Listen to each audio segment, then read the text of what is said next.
bit of context while people are rolling in. So the last few weeks, I guess last week we sort of reflected on the hackathon that we had, and the week before we sort of had the hackathon and everything. So we've been on a bit of an AI streak, or mainly a Claude streak, for like, past 4 to 6 weeks. I think it's quite interesting, obviously, because it's quite relevant, and it's sort of like the bottomless pit of what you can do and what you can learn.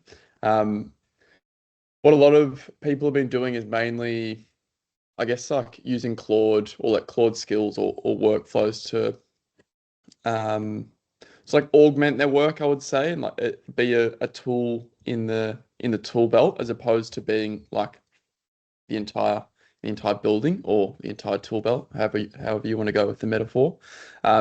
What'll be interesting today is Jujhar, who's part of the Enki community, who's been working in sort of finance operations for the last 10 years, has spent the last year sort of building out, I guess, an AI native finance function from scratch. So with a series of different agents that he uses to really augment or replace the modern finance function, which I think is quite an interesting topic, and it's a little bit different to what we've been focusing on. So he's gonna present today on sort of his approach to it, how you can sort of think about it and think about approaching it, and sort of the structure, and even like the folder structure and so on that he uses to do that. But I'll hand over to you, and you can sort of maybe introduce yourself, Jujhar, and we'll go from there.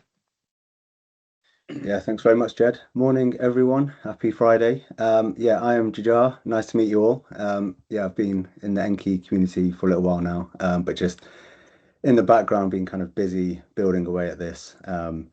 And so, yeah, I thought I've been speaking to Jed for the last kind of month or so, and felt it was a good time to share with all of you and see what I can kind of, share with you guys, and you guys can hopefully take something away from it that you can all take into your work and into your clients, and hopefully help you all. So yeah, a bit of a background. So I started many years ago in EY in audit, moved into their corporate finance M&A team for a couple of years as well after that. But then basically always wanted to work with startups, so left the big corporate and then moved into the startup world ever since, and have been there for the last 7 years or so now. And yeah, just been working with a bunch of different startups, obviously pre-AI and now post-AI world. So kind of seeing how things used to work, how things are working now, and how things potentially might be working in the future. So yeah, I will now share my screen and kind of jump into the presentation.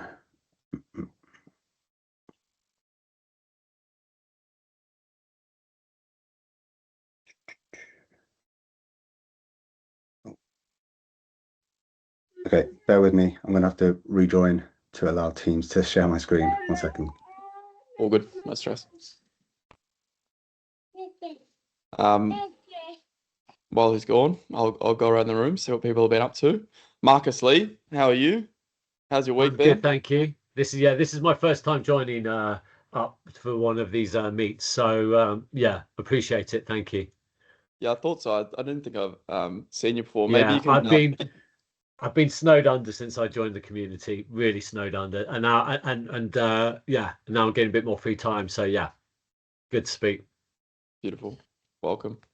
Hope you enjoy this morning. Ask any questions if you have them as well. Jujhar's back now. Yeah, thank you very much. Cool, sorry about that. So used to using Claude these days, I've forgotten to use Teams. Right. Cool, can everyone see this? Yeah. Yeah, lovely.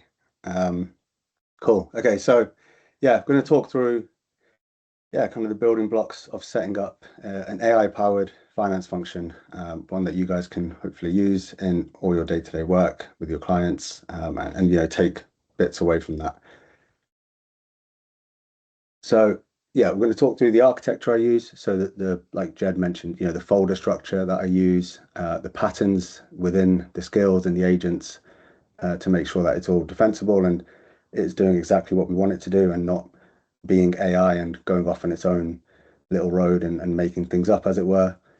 And then I'll talk through you would have all seen, obviously, Claude have released, the skills in the last few days, bookkeeping skill, month-end skill. So I'll talk through very quickly how to download that and get that onto your own system so you guys can play around with that and start using that.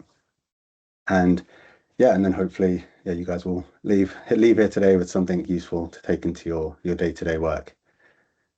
So yeah, the architecture itself. So kind of ultimately very similar, right, to what we've all been working in and living in for however many years. Finance function is a stack. At the top, we have all of you guys, right? The human layer, the CFO, the FD, the human strategy, judgment, the relationships that you have with investors and fundraisers, the type of things that ultimately can't be automated. At least not yet. We'll see how things change in 5 to 10 years. But right now it's still imperative that human layer is there at the top. And in the middle layer, what we'll talk through today is this AI agent layer. So obviously, typically, I would say employees, right? Your bookkeepers, your accountants, your finance manager. But now, a lot of it can now be done by the AI agents, and this is the key kind of the structure of the architecture that allows you to really automate things and basically do more with your clients. And then obviously you've got your accounting systems, your data points, Xero, QuickBooks, NetSuite, obviously the main ones that people are still using. And then you've got your payroll, HR systems, and everything else. Cool. So we'll just go through each layer. So yeah, the human layer for you guys, obviously you are still the one taking that data from the AI, understanding it, relaying it back to your clients, the narrative, how that fits into their wider picture, their context, their long-term growth plans, the relationships with fundraisers, investors, understanding capital structure. That's where, it's still, like I said, still very imperative that you guys are there. You guys are still doing that part of the role. And we're not obviously trying to change any of that. And I think AI is still not at a place where it can change that. I think, building up 10, 20 plus years of experience cannot just be automated overnight. And yeah, we're still not there at all. So yeah, I think what AI does do though is it allows you guys to kind of increase your value because you can now focus on those really, really important parts of the business, the actual value driving pieces, and not focusing so much on cleaning up messy books, running month end, spending days on month end closes. You can actually drive the business forward in a real valuable way now. Then, yeah, this middle layer, the most important one here is the AI agents. So I've got an example here of a few. So you've got bookkeeping agent, close agent, reporting agents. But then one of the key ones is a manager agent. So this is an agent that reviews the other agents. So really make sure that the agents are doing the right work based on the context that you've set it against the guidelines that you've set it. So this really reduces risk of like hallucinations, making numbers up, straying, bringing in data from random points. The manager really makes sure that the agent is absolutely working towards the guidelines that you have set, and it isn't, straying from that. And I think that that's super important. Then you have the skill files, which are effectively what the agent then knows how to do what it's doing. So it's job description effectively. I will show you my folder for it's a demo client obviously that I've just created. So I'll show you the folder structure that I use and how that can look. But then I'll also, in the next couple of slides, I'll show you a demo workflow on Claude and how an agent actually does this whole process. So the pattern that I've kind of built into all the agent skills and everything that I do in the kind of finance functions I work with. Step one, the agent executes. The agent is doing the work per the skill that they have assigned to them. So they aren't doing multiple jobs. They're doing a specific skill and a specific role. Again, this allows you to make sure that they are working to tight guidelines, don't start to stray. The more information and the more roles you give an agent, it tends to get a little bit messy. So it's really important to keep things very structured and very specific. So you have a bookkeeping agent, reporting agent, a manager agent per agent beneath it, so that it's very, very structured. The manager then reviews what the agent does. And then importantly, there's this iterative loop where the manager reviews what the agent has done against the guidelines and the context that you have set it. If anything is out of place, it will send it back to the agent. Agent redoes it, goes back to the manager again, manager reviews, manager's happy, then it will come to you for the sign off. So you know that by the time it has reached you, it has been through the guidelines and the context you have given it, and it is absolutely at the point where you are comfortable reviewing it, and you know that there's less chance of it being wrong or any errors. So having that manager review loop in this whole process is really kind of fundamental to making sure that you can rely on the output that the AI is giving you. So we'll talk through now. Actually, sorry, I will show you the demo folder first, actually. So hopefully, can you guys see my folder screen? Yep. So this is kind of how I'd recommend setting it up. Obviously, you can tweak it depending on your clients and actually what you're doing for them, but we'll go with the infamous Acme Limited. You have your agents, the books, which has got your kind of financial data, close, reference, reports. So agents, this is where the skills live. So your bookkeeping skills, the close skills, anything else that you want your agents to be doing. They each have a specific individual skill file that they work from. Your books, so these are kind of rules around vendors, transaction coding. Again, these are like the guidelines that you want it to follow every time. You have your main Claude MD file. So every client will have this Claude MD file, and this is, what is the business about? What do they do? Just kind of key information about the business, so that anything that the agents are doing kind of always references back to this point, and it's almost like the holy grail of what this company is about, and everything really has to circle around this. And then you've got the other folders, so things like reference, so you might put your engagement letter in there, prior year accounts, other things, and just other type of files and anything else that you want your agents to have access to. Because once you start kind of having it in different folders and other things, the agents start, they don't know what they're doing. They'll start reading other things that might be relevant to other clients, and they start picking up things from all over the place. And that's where you start getting the risk of hallucination, because if they can't find it properly, they'll just start making it up. So it's really having this structured folder set up that allows the agents to really just know, we are only living in Acme Limited folder. Anything we ever do is within this folder structure, and that is it. We never go outside of it. We never think about anything outside of it, and we don't try and do anything outside of that either. So that's, just a kind of very generic demo setup of how the folder might look. Obviously, depending on what you're doing, right, you might have financial models in there. You might have other things in there around, if you are doing like financial models, you might have like an assumptions file. So it's very, very specific assumptions for that client and the model, so that when the agent is running anything, it knows to only use those assumptions and those drivers that are actually relevant for that client.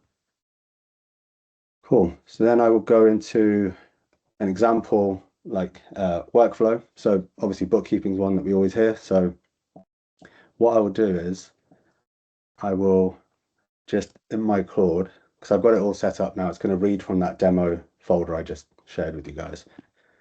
I'm going to type in here, so Alex months bookkeeping. So Alex is what I call the agent. Obviously, use names, don't use names, go creative with it. It's completely up to you guys.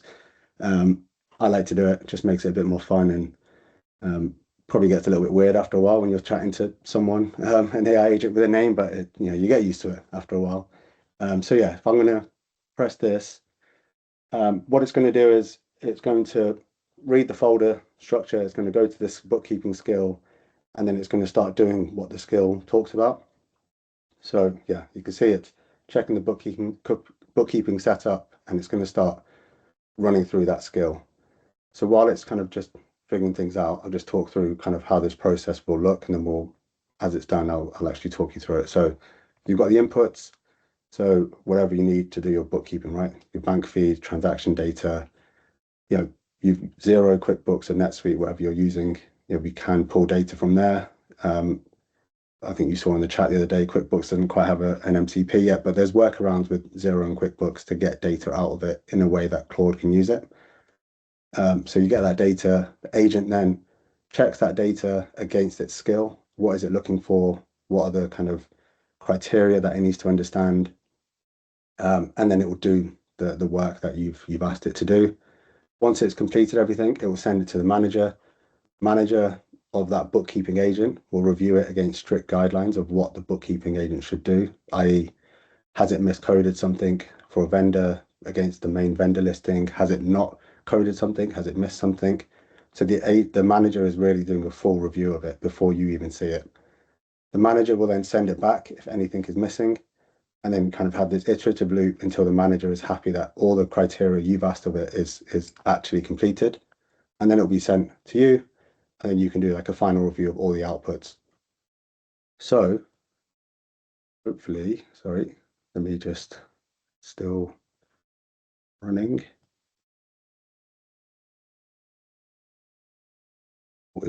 Sorry, there's a problem with the demo one. It's got confused here.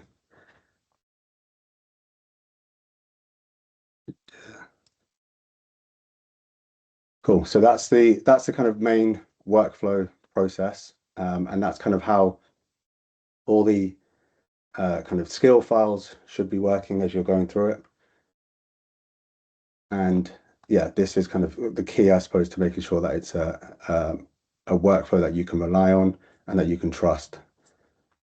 So while that's just running in the background, I will just talk about some of the things just to be wary of when you're doing any of this, right? Obviously, I've mentioned it quite a few times, hallucinations. So yeah, making sure that you're very specific around vendors, transaction, coding, criteria for the clients, building all that in your folders and your files.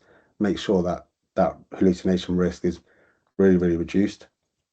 Accounting accuracy, at the end of the day, we've all, been fortunate, I think, to actually have been trained in a pre-AI world, right? We all did our exams, we've all worked on accounts and those type of things. So we all have a very good understanding of what we should be doing and looking for from an accounting perspective. And I think it's very important that we still rely on our own judgment and our own experiences and not just asking AI and just trusting it. So I think having that level of, just being a bit suspicious almost of what AI is doing always is always also very important. The data security, I've got a separate slide on that, but ultimately, yeah, making sure that everything is kind of secure and private, and I'll talk through kind of the steps on that.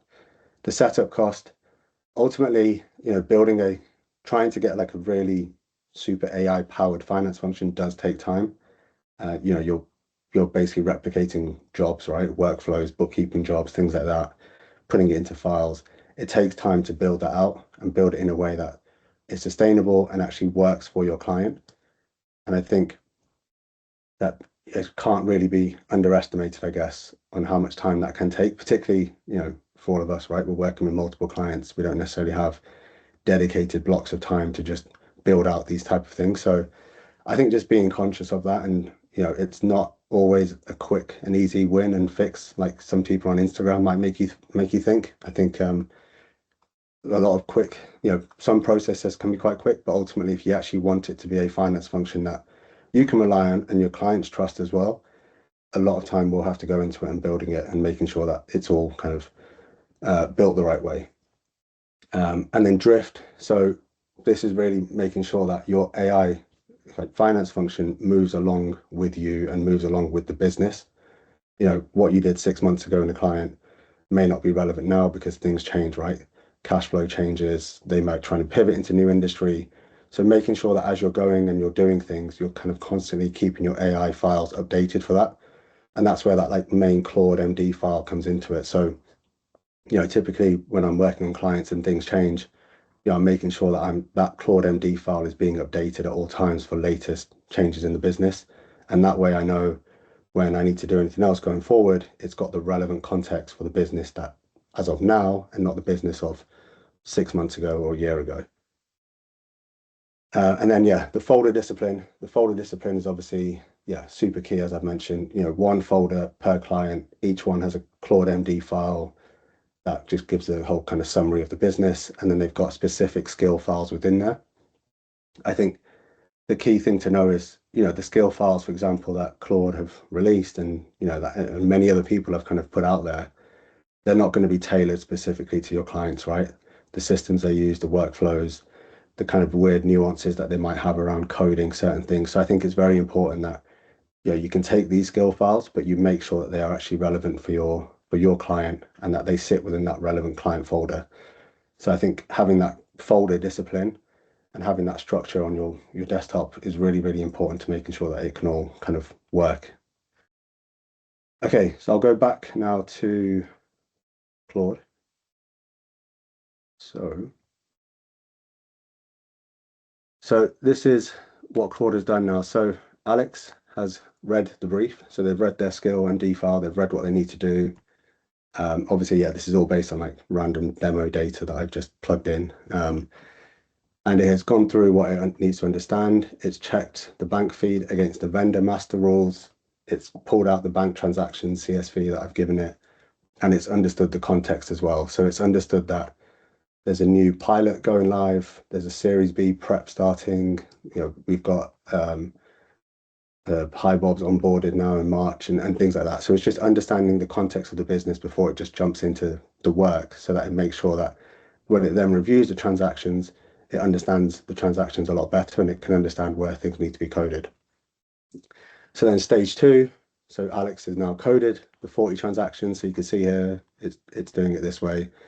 Obviously, for this demo purpose, I wanted to keep everything in Claude, what it's doing, so that you guys can see it. But I think, that you can very much do this, like get it to plug into Google Sheets or get it to plug into an Excel and just give you an output at the end of it. You don't necessarily need to see it do all of this, but I think for the demo purpose, I thought it was quite a cool thing to show you guys how it's doing it.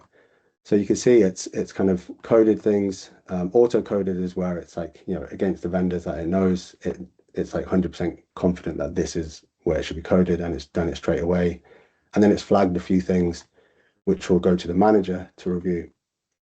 So yeah, so it's flagged like materiality flags, so anything over 5K, policy flags. So there was a transaction relating to the Series B that they're doing, so understanding how that should be classified.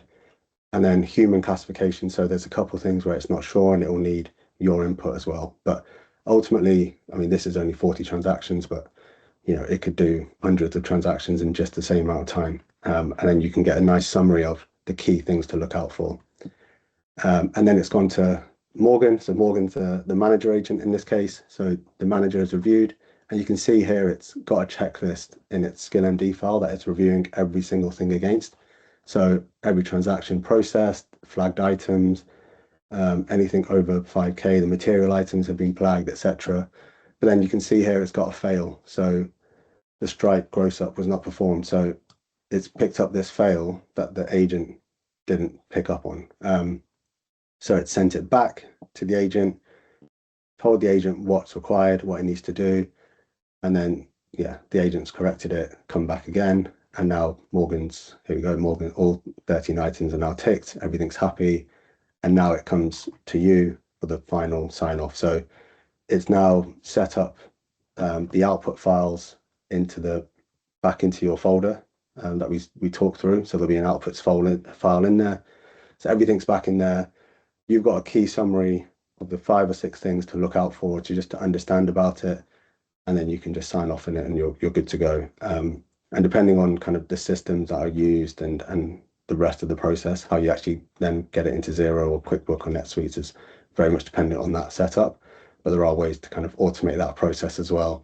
But ultimately, having this human in the loop is obviously super key for your clients, to make sure that they're kind of comfortable with what you're doing, but also for you as well, right? To make sure that you are confident and happy in what's being done. So this is like a very kind of visual, I suppose, outlay of how the agent process works, and then the manager review loop works, and then the kind of final summary that you're given at the end of it.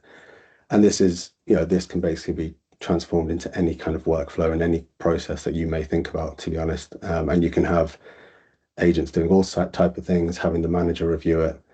And yeah, so this is hopefully a useful kind of demo of how that looks. Cool. Hey, Jujhar, I'm wary Yes. of time. Some people might have to drop off at 9.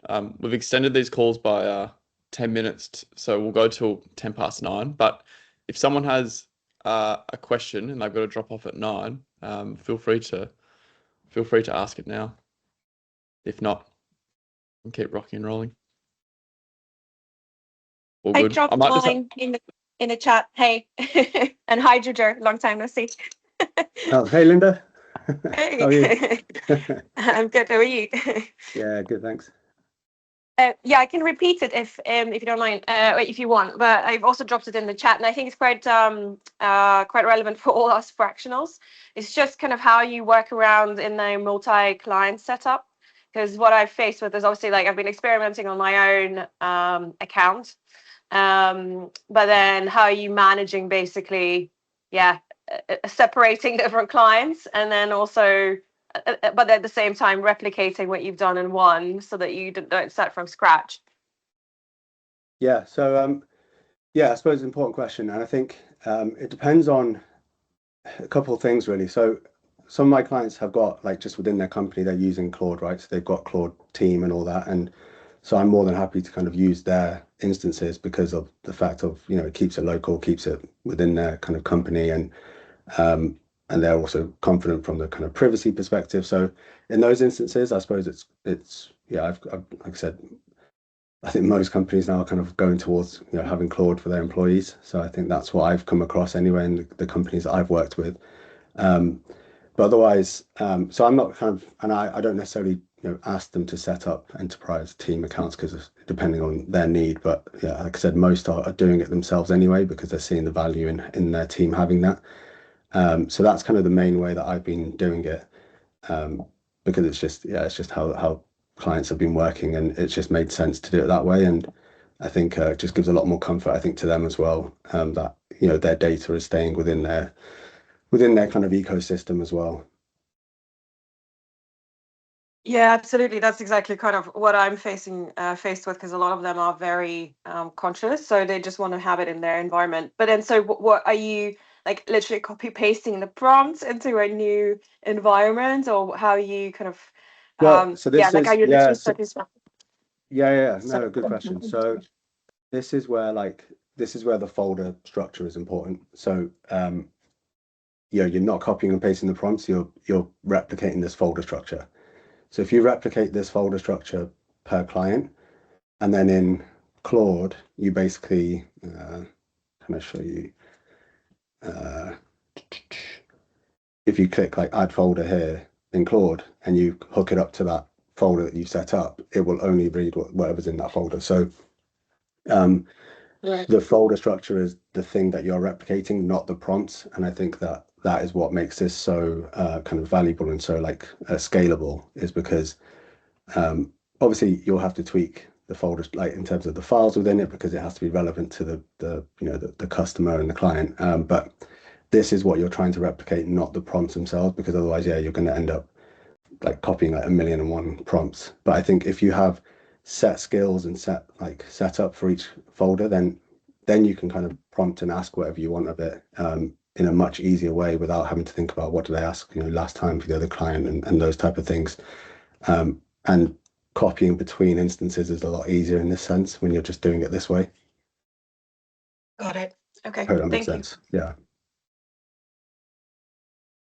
Maybe we'll go to Nick next, but maybe do you just want to finish up by showing this install, and then we'll open up to questions properly, Jujhar? Yeah, I think I mean the slides will be shared afterwards, but this is just a very quick run through on how to install Claude's the new skill that they've released and how to install it onto your system so you can start playing around with it. If people haven't seen those, what's the context? Like Claude have just released 10 sort of finance skills. Yeah, they've released I mean they've released a bunch of like valuation ones, but I think there was a few obviously that are kind of more relevant, I suppose, for us, like a bookkeeping one, a month-end close one. So these are skill files that they've released that, you know, have been set up in a way to do a bookkeeping workflow. Like I said, though, it will need to be tailored towards your actual client, their systems, their workflows, and the context of the business. But it's a very, very good starting place for sure. And kind of, you know, you don't need to then, you know, try and think about how do I set this up from scratch. Like there's no point trying to beat Claude at their own game, you know. So I think it's very cool to actually use there. So this guide is just a very quick run through on how to install that. I'll share the slides afterwards. But if you have any questions on how to install it or you get stuck, I mean, firstly, you can always ask Claude how to help you. But secondly, you know, I'm here to help as well. Cool. Yeah, so we can go back into questions. Yeah, Nick, far away. Hey, thanks for this presentation. It's really great, and thank you for sharing. Just sort of piggybacking on the last question, just to sort of confirm. So if the clients do have their own instances, you would like use them, which makes total sense.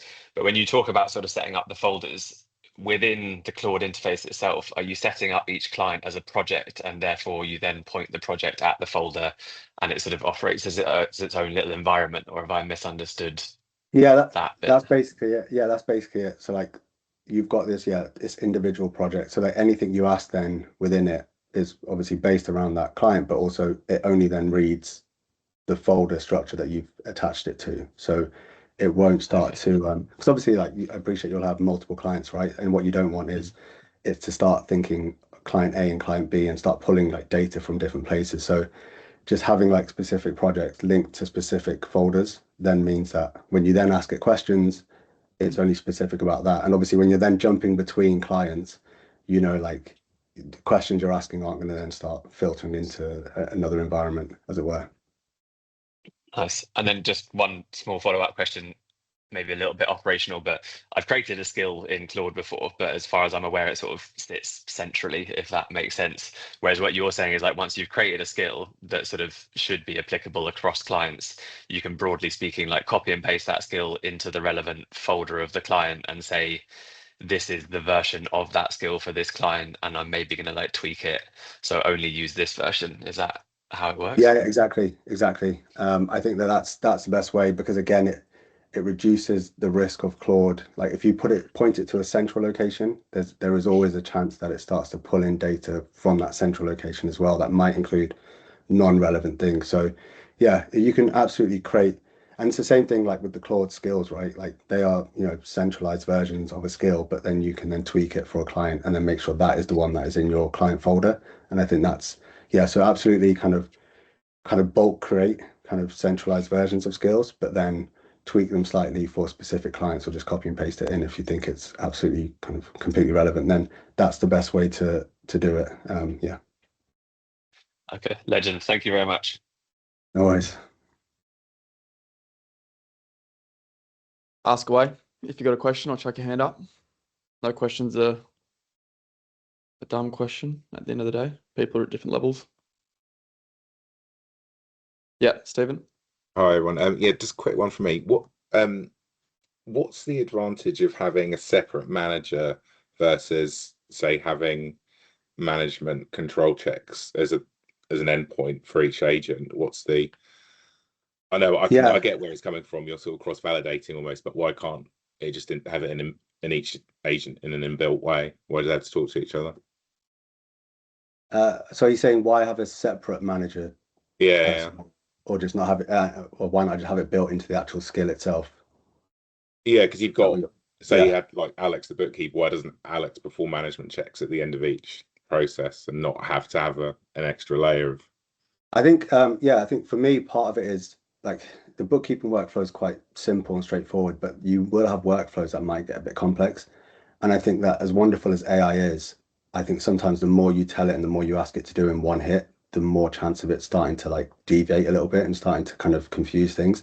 So like trying to keep the skill files really specific to the actual job description, the workflow you want it to do, means that there's just less chance of it kind of doing the workflow, getting to the end kind of review part, and then almost like doing like its own self-review. It might then start getting like, you'll see it start to get a bit confused sometimes depending on how structured it is. And so I think having a separate manager process just reduces that risk and just keeps everything really succinct and to the point, so that it can kind of stay in its lane and not get overwhelmed and too confused about what it's doing. And I think that for me I found that to be the best way of doing it. And as even though AI is wonderful, I still find like, the more context, the more detail you give it in one hit, it then starts to just create a mind of its own and think it's amazing and, oh, we'll also do this for you. And it's like, no, just do this, right? And I think that's the key of having like separate workflows and skills and agents.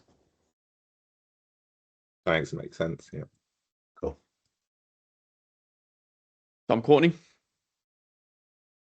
Hi, Jujhar. Thanks for this, mate. Question on the bookkeeper, basically what you showed us on screen with the 40 transactions. Was that effectively a bank export, which you've asked the bookkeeper to go away and sort of inform us what the coding should be for those transactions, right? So if I was with a client, we use Xero, let's just say, we've handed over a bank report, the bookkeepers coded them, but the actual coding and then the actual reconciliations within Xero, that hasn't happened. That hasn't happened here. But what you've worked with on your bookkeeper is almost like preempting where we are going to code those ultimate bank transactions within the bank feed. So I'm just making sure that that actual work hasn't been done within Xero, but what it's done is it's almost preempted what should be happening, so that we can sense check when the bookkeeper comes, or when the bookkeeping comes around to actually needing to be done, that we've ended up coding these things to the right place and we've treated transactions in the right way according to what the bookkeeper and the manager have worked on in the background. Yeah, that's exactly it. That's exactly what this demo workflow showed. It was, doing everything outside of the system, but you have this, full kind of list of this is exactly where things should go. And like I said, you can then compare it against the system and whatever you're using, Xero, QuickBooks, and NetSuite as well, to be honest. So yeah, that's kind of the process here. There are other workflows where it can maybe do things. If you're like reporting and you want to get onto Google Sheets, Claude can actually then do a lot of that work for you in the Google Sheet and Excel for you. But obviously on the bookkeeping side, going into Xero and clicking reconcile on certain things is still very much a kind of manual process, as it were. I know Xero's got their own JAX thing, which we've all probably tried and stopped using because it was rubbish. So this is like a very good way of just validating everything. And obviously you can use this to then set up rules, right, in Xero, and set up kind of, so next time you have these transactions, that you know it's going to go to the right place. So you're just reducing that time going forward as well, and you have a bit more faith in your bookkeeper, or you can probably do it yourself because you'll be so quick at that point. Yeah, it's a good point. I mean, you can even ask your bookkeeper to flag, let's say you're setting this up for the first time, to flag transactions that you may want to set up rules in Xero for. It might turn around and say, hey, Tom, I've seen this transaction appear 30 times in the 6 month of bank records that you've given me. Maybe go ahead and set up a bank rule. And I guess if I was to do a review of this, so the manager's checking the bookkeeping's work, but in practicality, I guess, let's say that we've got a team that's working for us, a management accountant, an assistant of sorts. They then produce the bank reconciliation. I guess we can then run that report and then compare it against the bookkeeping work that Claude, or the bookkeeper within Claude, pushed out, and you can compare like for like to see if those rules have been followed. Yeah, exactly. And you can also use it then to guide the bookkeeper going forward as well, right? These are certain things to just look out for. But hopefully this kind of does the bulk of the work for you and the bulk of the review for you, and so it gives you a lot of trust in what they're doing. I agree. Good, thank you, mate. 1 minute off finishing. Just before we wrap up, Nick, I know you had a few questions, but we just might have to wrap it up, if that's all right. Next Friday, we're going to have fractional Fridays for Enki. We're going to do these once a month, so you can come to the office once a month on a Friday, the third Friday of every month.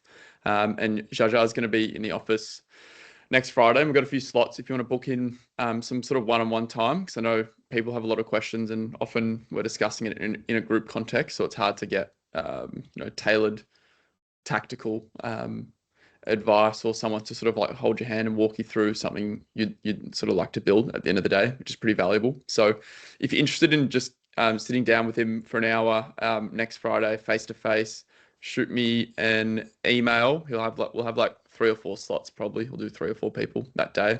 And if you want to just come in and work nonetheless and whip out Claude and sort of chip away and ask questions to other people face to face, feel free to come in then as well. So in the newsletter you guys would have got yesterday, there's a link to RSVP or register to that, so feel free to come.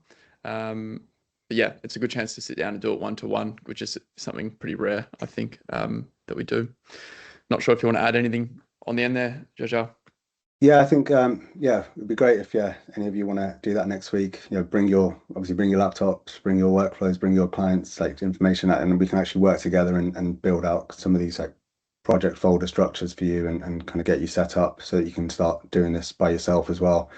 And then the other thing, we'll share this as well with the slides, put together a little glossary of probably all like the key phrases and words you've heard over the last like 6 months, right? Agents, managed agents, repos, all these type of things. So we'll share that with you guys as well, so you have that just to give you a bit more understanding and hopefully help you as you're kind of using Claude more and more these days, or to be honest, any kind of LLM tool as well. So yeah, we'll share this as well with the slides. But yeah, thank you for your questions, and thank you everyone for your time. Cheers everyone. I'll send it all into the chat with the recording as well. Have a good Friday. Cheers. Thank you. Thanks everyone. Bye bye. Cheers, thanks. Cheers. Thank Bye. you. Cheers. Thanks very much. Yeah.